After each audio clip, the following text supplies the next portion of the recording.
记得迪迦中最倒霉的人吗？因为睡觉而被逮捕之人，以及队长与大古的那些事儿啊！开局就是一段比较偏意识流的画面呀。每个人都会做梦，不论男人、女人还是年轻人、老人，说不定小狗、小猫都会做梦。当然，胜利队的战士们也会做梦。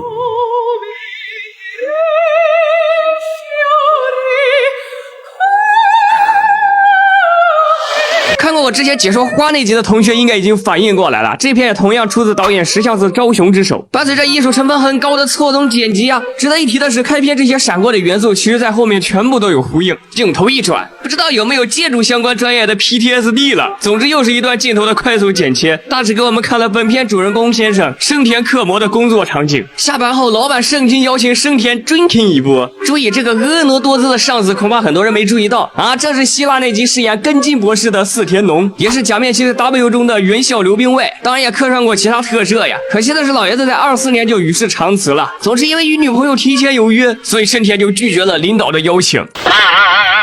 然后看似在约会的两人便开始了跨服聊天，一个在和电话另一头的低声细语，另一个则是戴了顶有颜色的帽子不自知啊，甚至还在炫耀自己抢的 VIP 票子。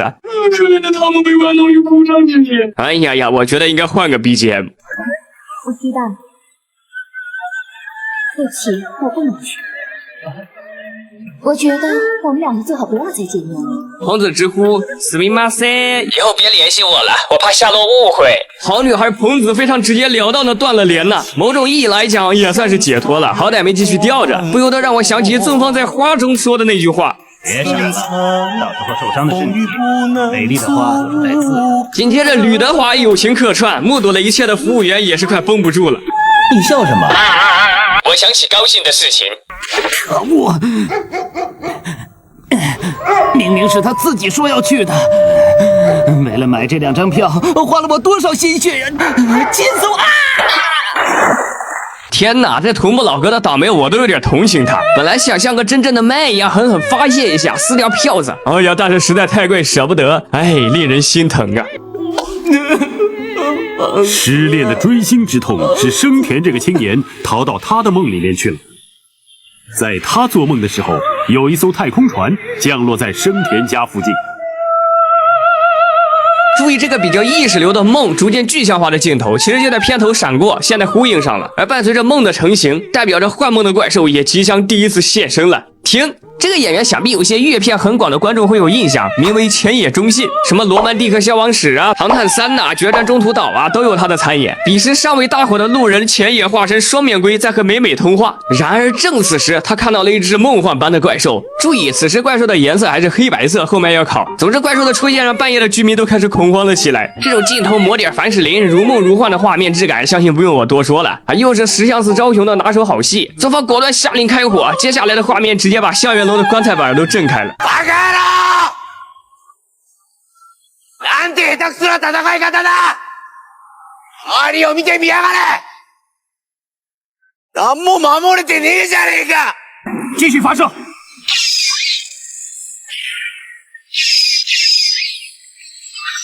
片状怪兽直呼：“你们都看见了，我什么也没干。”组织进行了一通反派行为之后，伴随着朝阳的升起，黑白的怪兽又渐渐消失了。然而回到基地之后，在野瑞的分析下，怪兽似乎并不是真正存在的，摄像头等设备也没有捕捉到真正的影像。毕竟我们胜利队是要讲科学的。于是伴随着梦幻般的滤镜，一切又变得扑朔迷离了起来。不过倒是在一个狭小的区域内捕捉到了宇宙射线的信号。现在科学局那边正在分析。镜头再次给到倒霉催的画图老哥生田，这领导还是个忠厚人呐。看生田状态不佳，于是非常关心他的身体情况，并且给老哥下了个早早班，简直是梦中好老板呐！哥们儿也是一点不客气啊，转头就溜。老板呆住了啊，你真走啊？不过还是坐下来打算自己亲自上阵，结果一看设计图，直接蒙圈。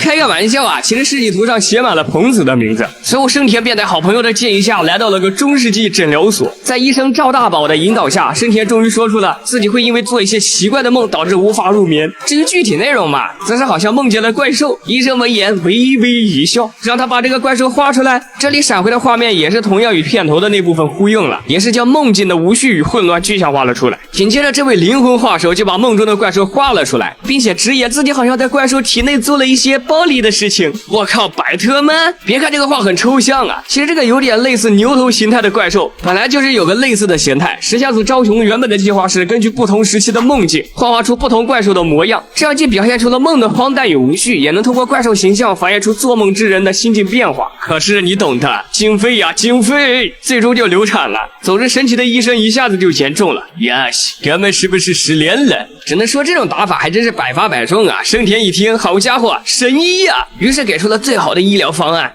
再去找个新的女朋友。666，听君一席话，如听一席话。而医生也准备先从改善睡眠质量开始，不过总感觉有点小暧昧了。一定会帮你治好的。你不要听话，让我看看。可能大伙就觉得这医生总有点 gay 的啊，其实是因为本来剧本这个医生就是个女性啊，后来因为一些情况没有落实，但是剧本也没改，所以演员就是照这个范儿演的，只能说挺有那份的。而这种反差感配合这集的怪诞，反而意外的很合适。总之，医生直接说给他一张过去的 CD， 这是独门秘方哦。友情价仅收10万块，只收10万块，大傻春你还在等什么？我勒个豆啊！甚至只收现金，医保还无效。那这个抽诀独门 CD 到底是什么内容呢？请看 VCR。2364只羊，2365只羊，2366只羊，2367只羊。绷不住了，兄弟！哥们一怒之下掀开了迪迦小面具，好家伙，一虎杀2羊啊！给可怜的小羊生田狠狠宰了一笔。于是生田又开始继续听着舒缓的 CD， 进入了他的梦乡。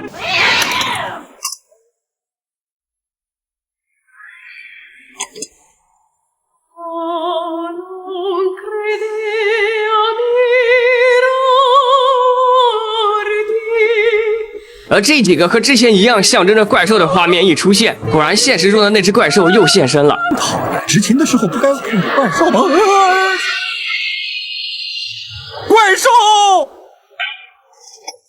伴随着他前女友彭子的抱怨，接下来又是一段很艺术的镜头。这个背光的拍摄角度真的很绝呀，梦幻与现实的交织在这一刻具象化了起来，也预示着怪兽随着梦境的变化逐渐影响到了现实。果然，野瑞这次探测到了能源反应，而怪兽也终于是慢慢变得清晰，虽然还是黑白色，但是开始能够破坏现实的物体，逐渐实体化了起来。不过这种实体化显然是一种微妙的量子叠加态啊，简单来讲就是，我能打到你，但是你打不到我啊，气不气？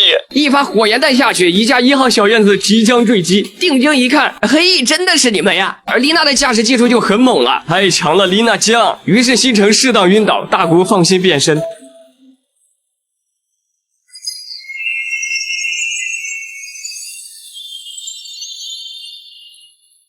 注意，前方奥特拆迁。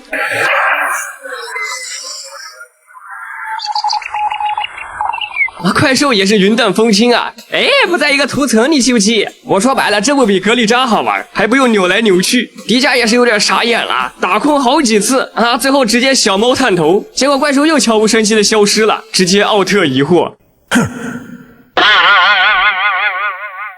紧接着，科学局那边给这个宇宙射线命名为摩尔夫斯蒂，其实翻译过来就是 Morpheus， 也就是希腊神话中的梦神或者梦魔，反正就是能将人的意识转化成现实的神奇玩意儿，简称空想特摄。然而，科学局大佬直言，奥特老观众可能有点眼熟啊，没错，他就是后来在 Nexus 中饰演松永管理官的演员，名为库内正美啊，目前在 TBC 科学局工作。总之，这个射线不是对谁都有用，必须是比较契合的脑波才行。简单来讲，就是天选之人。从这个角度来讲，生田也是点错了天赋点，说是大清早醒来的生田拿着报纸定睛一看，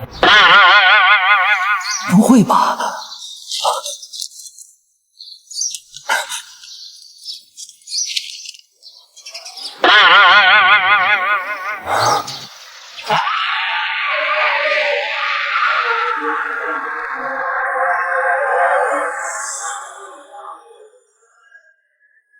伴随着滴滴声，前方福尔摩方已经嗨起来了。胜利队使用高性能脑波探测仪在结地区展开了调查。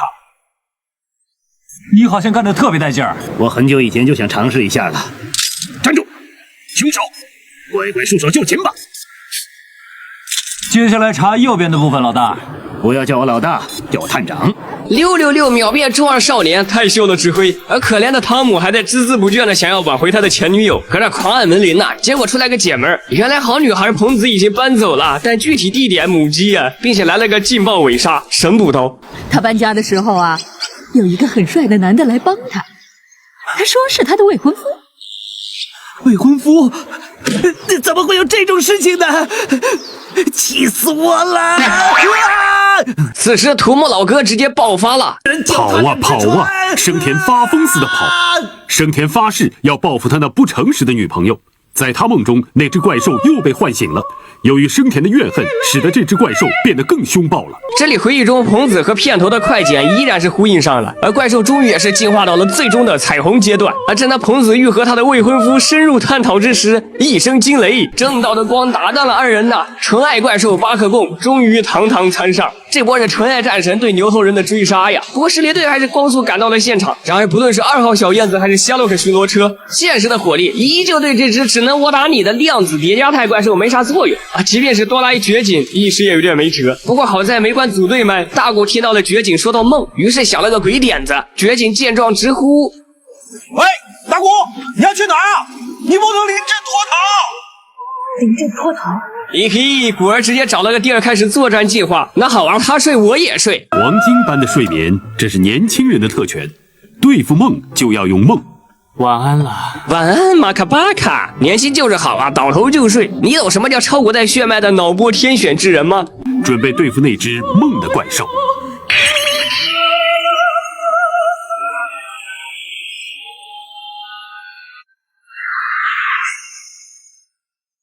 哎，果然效果显著，迪迦终于能和巴克贡处于同一次元了。伴随着迪迦与怪兽相战正酣，一个超绝镜头晃动，此时夏洛克车中的大古与迪迦居然同时出现了。由此可推导，大古并不是迪迦。哎呀，这下迪迦的身份又扑朔迷离了起来呀！巴克贡也硬气起来了，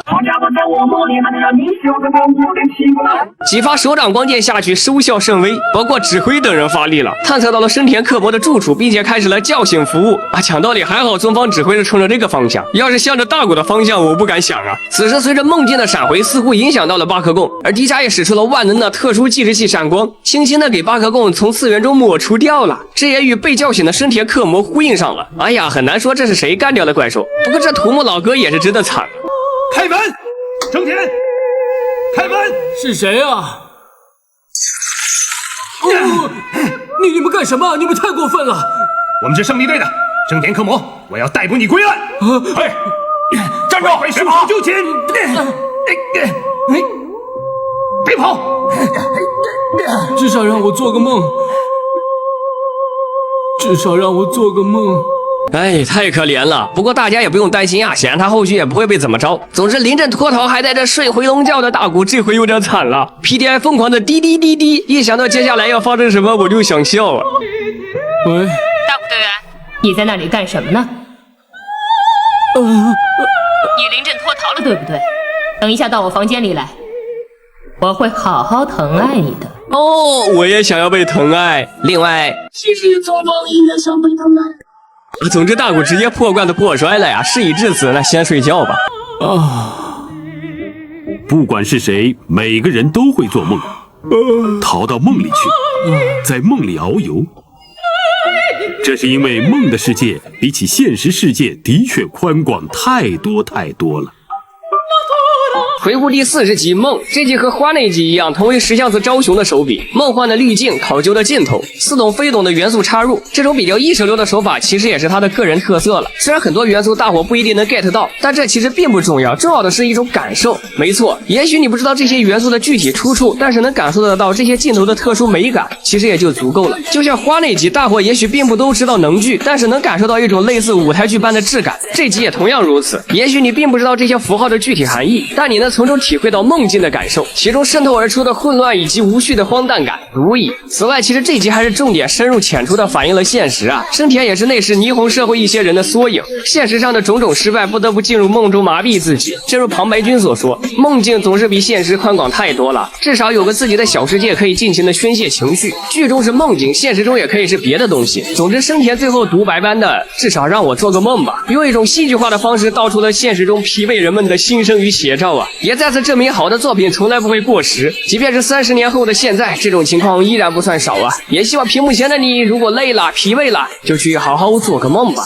点赞关注，下集将是个人觉得最帅载具的登场，也是属于星城的最后一刀。我们迪迦下集再见喽。